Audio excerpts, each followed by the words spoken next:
Vēstījums, kas tika saņemts no Persijas līča šajā trešdienā, 2026. gada 8. aprīlī, bija skarbs. Irāna mēģināja izmantot Hormuza šaurumu kā spiediena ieroci, taču saskārās ar stingru atbildi no Amerikas Savienotajām valstīm, un beigās bija spiesta atkāpties no pasaules naftai vitāli svarīgas vietas. Notika pagaidu 2 nedēļu pamieris starp Vašingtonu un Teherānu, ko ar Pakistānas starpniecību panāca pēc amerikāņu ultimāta atvērt jūras ceļu, izmantojot tiešu valodu. Maršruts, kuru Irānas režīms mēģināja bloķēt, kļuva par militārā un diplomātiskā spiediena centru, ko tas nespēja uzturēt, kā bija iecerējis. Kas atrodas šī strīda vidū? No vienas puses – Donalds Trumps, Pentagons un Amerikas Savienoto Valstu militārā mašīna. No otras puses – Irānas režīms, tā bruņotie spēki un mēģinājums saglabāt kontroli pār šo pāreju. Pa vidu iesaistās Izraela, Pakistāna kā starpnieks un globālais tirgus, kas reaģēja nervozi, jo Hormuza šaurums nav parasta ūdens josla. Tas ir viens no jutīgākajiem punktiem pasaulē enerģijas ziņā. Tieši tāpēc šī krīze kļūst tik liela. Problēma nebija tikai militāra, tā bija arī ekonomiska, stratēģiska un politiska. Irāna zināja, ka Hormuza šauruma slēgšana vai ierobežošana radītu globālu šoku un paaugstinātu enerģijas cenas. Arī Amerikas Savienotās valstis to zināja un nolēma padarīt ceļa atvēršanu par galveno nosacījumu, lai novērstu jaunu uzbrukumu vilni. Trumps paziņoja, ka Amerikas Savienotās valstis palīdzēs tikt galā ar kuģu sastrēgumiem šajā apgabalā, kamēr Vašingtona pārdeva šo vienošanos kā pilnīgu uzvaru. Praksē stingrākais vēstījums Teherānai ir vienkāršs. Režīms saprata, ka tam nav pietiekami daudz spēka, lai pilnībā uzturētu blokādi, nemaksājot vēl augstāku cenu. Dienas gaitā izplatītie ziņojumi tikai pastiprināja šo maksimālā spiediena sajūtu. Ziņojumos tika norādīts, ka bumbvedēji jau ir ceļā un uzbrukumu apturēšana notiktu tikai tad, ja nekavējoties un droši tiktu atvērta pāreja pamiera laikā. Šī svarīgā detaļa parāda, kā notika sarunas. Tas nebija spontāns miera žests, bet gan pauze, kas tika panākta konkrētu draudu rezultātā. Lūk, kā šī situācija mainījās. Vispirms nāca militārais spiediens. Pēc tam tika noteikts termiņš. Tad parādījās Pakistānas starpniecība. Un tikai pēc tam tika dots solījums par drošu pāreju Hormuzā. Irānas pretestības iemesls arī ir skaidrs. Teherāna vēlējās pārvērst šaurumu par kaulēšanās instrumentu. Starp prasībām, kas kļuva zināmas sabiedrībai, parādījās pat ideja iekasēt $2 miljonus no katra kuģa par pāreju.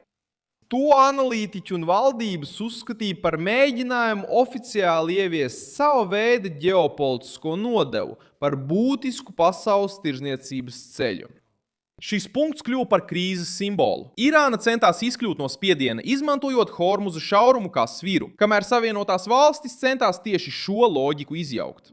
Kad konflikts sasniedza šo līmeni, jautājums vairs nebija tikai par reģionālo karu, bet kļuva par atklātu cīņu par globālās aprites kontroli.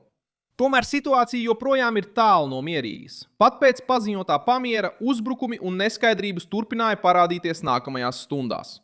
Associated Press un Reuters ziņoja, ka vienošanās ir trausla. Reģionā joprojām notiek militāras darbības un ne viss ir nomierinājies, īpaši Libānā.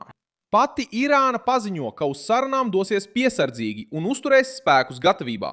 Tas parāda, ka pamiera noslēgšana neizbeidz krīzi. Tā tikai iesaldē sprādzienu, kas joprojām ir gatavs notikt. Trieciens ir mazinājies, bet degviela joprojām deg. Reālo ietekmi jau var izmērīt ārpus kaujas lauka.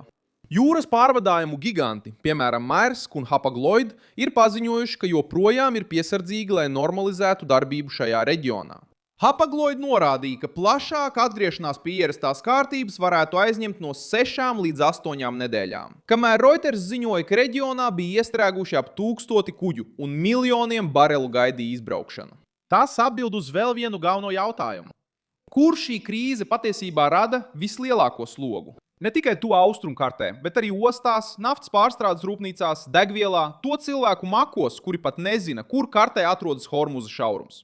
Pat ANO nebija vienotības, lai izdarītu spēcīgāku spiedienu. Rezolūcija, kuru atbalstīja 11 drošības padomes locekļi, lai koordinētu centienus aizsargāt kuģošanu Hormuza šaurumā, tika bloķēta ar Krievijas un Ķīnas veto.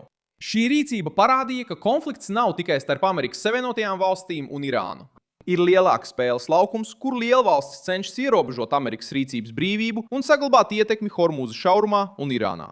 Tomēr paliek fakts. Blokāde kļuva par globālu problēmu. Amerikāņu reakcija pacēla spriedzi līdz maksimumam, un Irānas režīms tika spiests atkāpties taktiski.